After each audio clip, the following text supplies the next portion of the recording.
ada desas-desus mengatakan PAS akan meletakkan calon. Jadi saya ulang balik komitmen yang telah disebutkan oleh Datuk Dr. Mujahid Yusof Rawal bersama dengan YDP PAS Kawasan. YDP PAS Kawasan. YDP PAS Kawasan menyebut bahawa mereka akan menyokong Parti Keadilan Rakyat di dalam PRK ini dan juga menyokong siapa juga calon yang diletakkan oleh keadilan dalam PRK kali ini. So it was very clear. That was a statement. So saya tak faham kenapa Berita Harian meletakkan PAS boleh terus bermimpi untuk meletakkan calon. I don't know how come this kind of report came out in Berita Harian. So saya assume Berita Harian berniat jahat untuk cuba melaga-lagakan jentera Pakatan Rakyat dalam keadaan sekarang. Dan saya mencadangkan kepada Berita Harian untuk menarik balik kenyataan ini dan memohon maaf kepada saya. Saya akan dalam masa yang sama mengkaji untuk mengambil tindakan undang-undang terhadap Berita Harian. Okay. So apa komen YB? You pada Berita Harian? PAS. Tak apa, you jawab ni dulu. YB, you komen from Berita Harian, you jawab ni dulu. Sebab PAS tanya you untuk tarik balik kenyataan berhubung Hadi Awang. So apa siapa? Yang mana yang you report ni? Yes. So you tanya dia lah. Dia kata dia tak akan bantu. No, I'm not going to PRK. respond to Berita Harian. You respond to my question first. Okay, ada reporters? Ada reporters?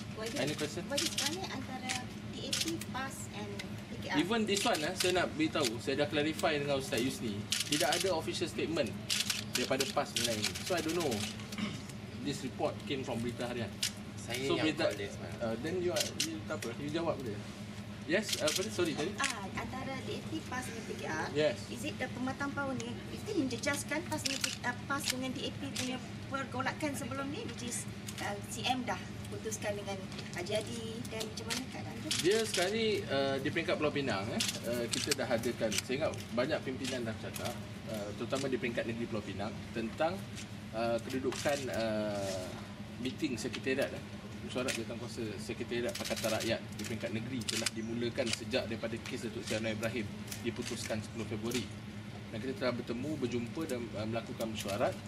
Dan gerak kerja itu digerakkan sekali. Bahkan Datuk Saliman sendiri selaku Adun Pematang Pasir akan mengepalai juga untuk Dun Pematang Pasir untuk jentera PAS membantu keadilan dalam pilihan raya kecil kali ini. Isu memang banyak. Dalam pakatan bukan isu hudud saja. Banyaklah isu yang kita perbincangkan sebelum ini. Tetapi itu adalah pada saya, kekuatan yang ada pada Pakatan Rakyat adalah setiap isu kita bincangkan dan bahaskan antara ketiga-tiga parti. Kerana setiap parti dalam Pakatan Rakyat ni mempunyai say yang sama. Mana kita duduk sekali berbincang dan membahaskan segala isu. Itu adalah amalan Pakatan Rakyat. Kita tidak ada satu parti yang lebih dominan di antara satu sama lain. So itu very clear. So jadi saya ingat untuk PRK Matang Pauh ni semua dah beri komitmen, peringkat PAS, peringkat keadilan dan juga peringkat DAP. Even semua by election yang kita hadapi selepas 2013. Sebagai contoh DAP di Teluk Intan, semua tiga-tiga parti membantu. PAS 2 kali di PRK di Penggalang Kubur dan juga di Cempaka baru ni pun keadilan telah memberi komitmen yang penuh. Di sana kita buka beli gerakan dan bantu jentera PAS di sana. Di Kajang juga kita ada sokongan daripada PAS dan juga DAP di pilihan raya kecil Kajang. Jadi semua by election yang kita hadapi ni, kita hadapi sebagai parti yang dipilih itu untuk mewakili kawasan itu adalah mewakili Pakatan Rakyat, dan calon yang dipilih nanti adalah calon yang mewakili Pakatan Rakyat. So nanti ada dari segi isu, adakah isu hudud akan disentuh juga oleh PAS ataupun oleh Pakatan Rakyat dalam kempen-kempen pilihan raya kali ini? Kita dalam isu hudud yang sering dibangkitkan oleh media ni, dah banyak kali bangkit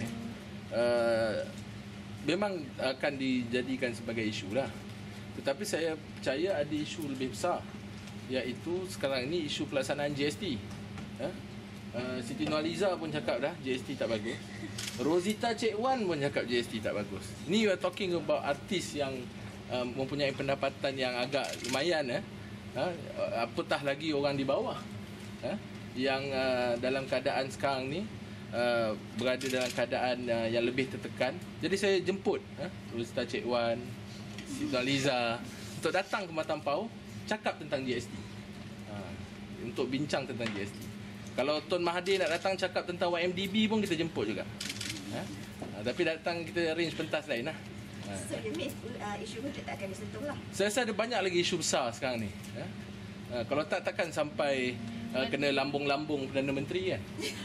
But if you don't address the issue, it's like Apa trying isu? to ignore the big elephant in the room, right? The hudud issue.